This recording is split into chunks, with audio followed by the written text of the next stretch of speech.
Alright guys, welcome back to Formula 1 news and drama with regard to the technical regulations that may well change for 2023. Mercedes apparently have claimed that if the regulations stay the same as they are right now, they will be able to generate an additional 40% of downforce going into next season, winning the championship, you would imagine, outright with those figures. Is this just a bluff though to make the FIA change the rules in their favour? That apparently is what many other teams seem to believe is going on. Very much intrigued to your thoughts in the comment section below. Hit the like button if you enjoy. Subscribe if you are new as always, I would greatly appreciate it. Lots to cover today. Do my best to break it all down in as understandable as possible because it gets quite complicated, this stuff. Leave a like if you enjoy all that good stuff. First of all, I wanted to mention big news from Ferrari. Carlos Sainz will take at least a 10-place grid penalty for Sunday's race here at the French Grand Prix. Another, exceeding his allocation of control electronics, taking his third set. Pretty sure Carlos Sainz, Charles Leclerc, has already had to do the same, basically after that engine blurt in Austria didn't help him at all. He probably will just go to the back. They'll probably take another engine, or if you're going to take a 10-place grid drop, you might as well just go to the back of the grid and take a whole new power unit and just add an extra one into your pool, which I'm pretty sure is what Charles Leclerc did back in the Canadian Grand Prix, which means that he might be able to leave those parts a little bit longer. But of course, it's not going to help Sainz's weekends, but he was setting the pace today in FP2. Both the Ferraris now have the kind of new upgraded floor they're bringing into play, and that did seem to pay dividends for them, especially in the slower speed corners, where Ferrari were very strong indeed this afternoon. Haven't talked that much about Red Bull upgrades, but they did bring some things to their flooring. But,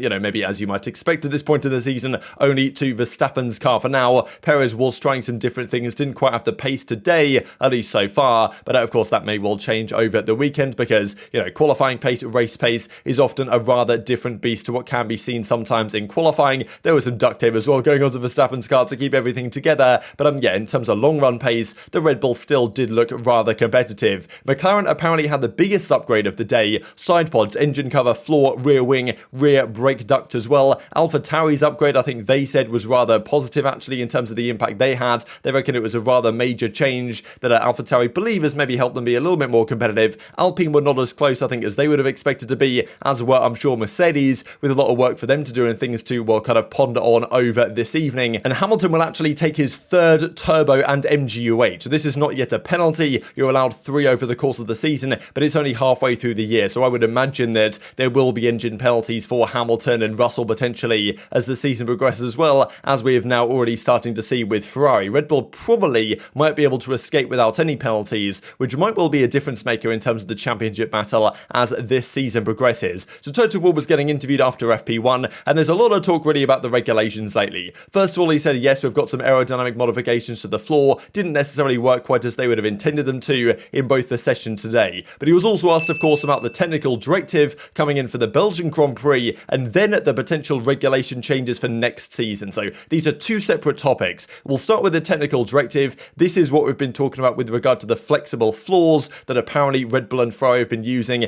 the ability to deflect the floor plank to such a degree to effectively give an advantage in terms of downforce without having to worry so much about the wear on it. And the way apparently they're allowing those floors to flex was not, intended by the regulations, and therefore the FIA are clamping down and saying we're not going to allow you to do that anymore. For some reason though, as Toto Wolff was saying, why, when they found out about this, did they not just say, okay, you're not allowed to do that anymore from Austria? I think it was meant to come into play here at the French Grand Prix, but now it's going to wait all the way to Belgium. So we've got this weekend, we've got the Hungaroring next time out, then the summer break, then the Belgian Grand Prix. So Toto Wolff was wondering, why exactly did they wait so long to introduce it? But the idea of that TD initially was the new technical directive coming in from the Belgian Grand Prix, and that's how it's going to be. I don't believe there's going to be any delays to that one. The idea of that being that the teams have to raise the right height of their car if they are porpoising too much, and also to deal with this whole flexi floor issue, which should go away after that, which might help Mercedes get back on level terms. At least they think that might well be the case. So that's the technical directive. The other part of this is next year's rules, right? Whether they stay the same, whether they're significantly different, and a lot of the teams aren't happy about any significant changes because some of these teams, of course, most of these teams have already been thinking about next year's car, what's it going to look like, and already started to design things. If now all of a sudden mid-season they change the rules for next year, they've got to potentially start from scratch once again. So probably a compromise might come into play here. The FIA says that everything they're doing for next season rules, if they make some small changes, is for safety, right? It's to make sure the drivers aren't having Hamilton's issue in Baku,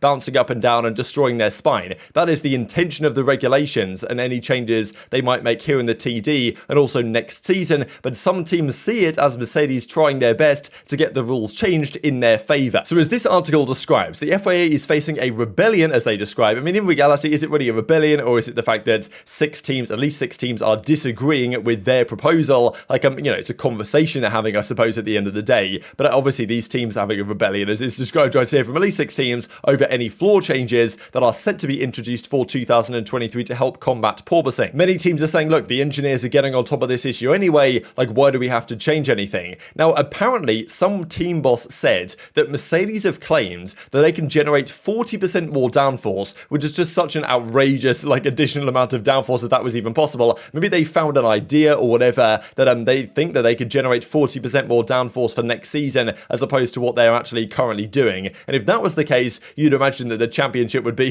signed, sealed, and delivered to Mercedes before the championship even begins. But if that's actually coming out of Mercedes themselves, why would they reveal this, right? If they really have generated this additional downforce, why would this be coming out of the Mercedes camp? Why would they not just keep this secret to make sure that no other team finds out about this? That's why other teams seem to believe that there might be some bluffing going on here from Mercedes to try and make the FIA change the rules, because Mercedes are sitting there saying, look, guys, we're going to dominate the championship if you guys don't change the rules, and then the FIA changes the rules, and actually maybe that's favourable to Mercedes themselves. So it's mind games, it's politics, it's Formula 1, baby. Now, apparently, these six teams are believed to include Ferrari, Red Bull, Alfa Tauri, Alfa Romeo, Haas, and Williams, are ready to challenge the changes amid questions about whether or not the FIA's claims it's a safety matter are legitimate. Quite the statement, really, because the FIA is saying, look, we're only changing these rules for the safety of the drivers, and these teams are saying, hang on a second, are you sure you're not changing the rules to benefit Mercedes? And that's even what I'm pretty sure Christian Horner said in an interview after Free Practice 2, where he was asked about this, and he said, look, they're changing the rules here to benefit one team that's, one specific team that I will not mention that has been suffering from these porpoising issues more than most, of course, talking about Mercedes. So these teams don't seem convinced the FIA is doing this for reasons of, I suppose, safety and competitive integrity, but more to potentially bring Mercedes back into the fight, which of course is quite the statement. But as is described here in the article, sources with good knowledge of the situation have suggested there's even support from 8 teams, which would be enough for a supermajority to effectively scale back on these additions. So I think the idea was that the FIA was going to say you've got to raise your floor by 25 millimeters, quite significant. They're saying that maybe a compromise where the floor edge would only be raised by about 10 millimeters, like it would not necessarily require a fundamental rethink of car designs, because it's already quite late stage in terms of the teams designing their cars right now behind the scenes for 2023, and therefore teams like, well, look, we can maybe make some minor tweaks here, but if you change the regulations or the rules quite significantly, we might just have to redesign our car from scratch. And as is described, a number of teams are especially fearful that the scope of the floor changes being introduced by the FIA are playing into rival Mercedes' hand, and the tweaks both this season and for 2023 are being framed in such a way that it could benefit them. So rather interesting stuff. Whether or not this is the case, I don't know, but still I'm sure it makes sense that other teams are fearful of anything potentially favouring Mercedes, because, we know how that sometimes ends. Now, this is the quote about the 40% more downforce, right? There are also concerns that Mercedes has over-egged the porpoising problems that it has struggled to get on top of, just so the FIA is forced to step in and change the rules. One team boss said, the changes are so extreme for 2023 because Mercedes claim they have found 40% more downforce next year, so they have urged the FIA to act. If Mercedes does generally have that, then you might as well hand them the World Championship right now. So and the FIA has said, it's been insistent that yes, this is only for safety, this is not for anything else, saying, okay, we're only intervening here for safety matters, this is not influenced by competitive positions of certain teams, but still, why would Mercedes say this? Unless this is a rumor that's coming out of the camp which was unintentionally leaked. If they are apparently saying behind the scenes they found some way to generate extra downforce, why would they even reveal that to their competition? Unless that's maybe not fully the case, and they actually believe that maybe regulation changes here might actually play in Mercedes' favour. So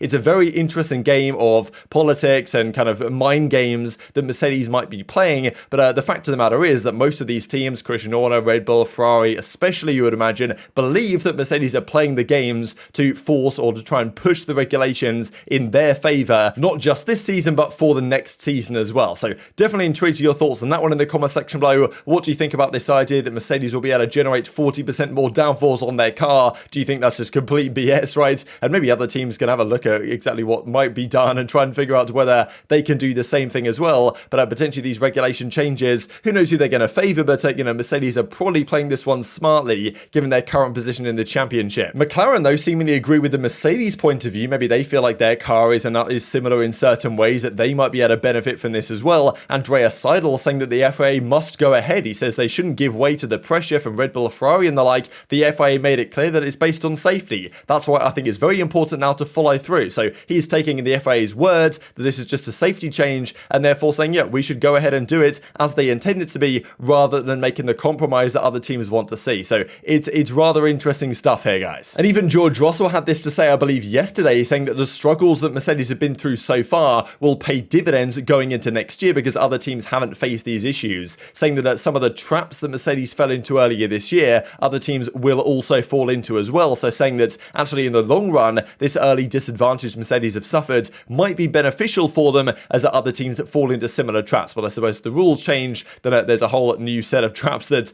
teams might fall into as well. So I don't know, it's difficult to read this one, but intrigued to your thoughts on all of that one in the comment section below. I just wanted to mention this, I suppose, as we close out the video, the kind of the pace setters of today, as per usual, as we are getting used to seeing Leclerc, Sainz and Verstappen pretty much topping the timesheets. This was in second practice, actually. First practice, we did see that it was Leclerc on top, then Verstappen, then Sainz. This time it was actually the other way around, with Sainz leading the way just with Leclerc right behind him, Verstappen about half a second behind, then Russell, then Hamilton. The Mercedes upgrades so far not really working out as they would have intended, but very much intrigued to your thoughts on all this stuff in the comment section below. Hit the like button if you enjoyed, subscribe if you're new as always, take care of yourselves, and I'll see you next time.